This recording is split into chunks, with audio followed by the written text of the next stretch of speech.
Project Paperclip brought a lot of them, a lot of these scientists, engineers to the United States.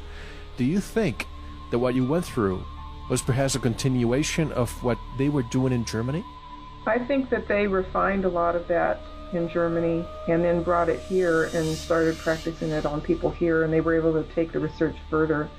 But they did discover that if you induce a certain level of trauma into someone, that what happens is your mind starts to holographically and photographically record during that moment of trauma or that time of trauma.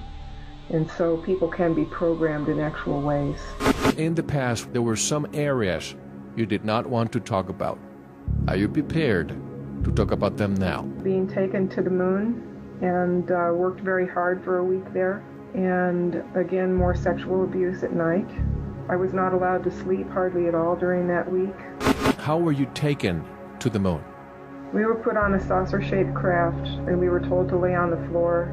We were transported like cargo, laying on the floor and taken up there.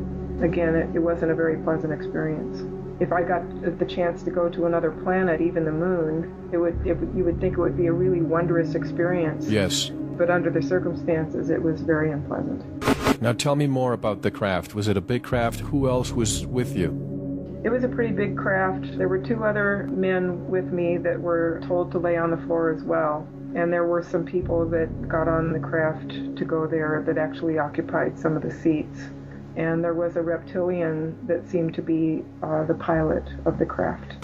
The flight, if you will, was departing from where? I believe it was departing from somewhere around Area 51. And how long did it take from Earth to the moon? Not long. There was kind of a feeling of gravity on the floor, like intense gravity, being pressed into the floor for just a few moments.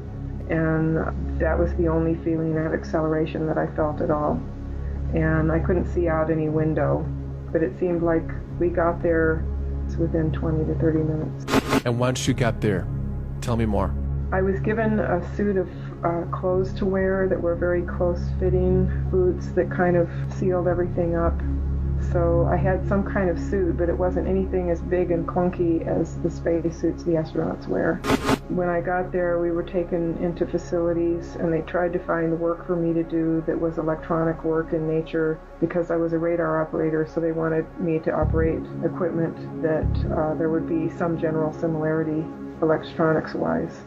And then there was a lot of manual labor, haul and carry and moving heavy stuff around. Where exactly do you think you were on the moon? Was it underground? And what part of the moon? Well, we went into an above-ground facility, but I think there definitely were things below ground. During the nighttime cycle, I was underground.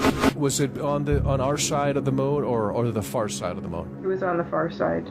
Were you ever outside of the moon, or were you inside of some kind of tube going from the craft to the facility? No, I do remember being out on the surface doing some kind of excavation work with some extremely advanced equipment that used electromagnetism. Mm-hmm. I don't remember too much about it, but I can at least tell you that much. Again, it was another frightening experience. Time-wise, when was this happening? Time-wise, this would have been 1980. Gravity-wise, what did you feel? It was lighter. It was lighter than here. Did you have to wear the suit, or was there an atmosphere and oxygen on the moon? There was an atmosphere inside the enclosures, inside buildings, but I did wear the suit out when I was outside. Did you see any other living creatures outside when you were looking on the surface?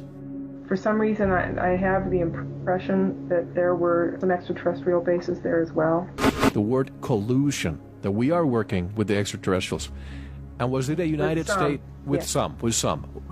Were we working, was it the United States exclusively, or did you see any other countries working with us? Again, a general impression is that there's a multinational presence. Do you have any information about us going to Mars and having similar operation in Mars or other planets in our solar system? I wouldn't doubt it. I mean, if they have the ability to get on a zero-point energy craft and travel to the moon, then there's no reason to think why they couldn't travel to Mars as well or have facilities there. And there are other people that have come forward and said that there have been facilities and bases on Mars, both above and below ground, for quite some time.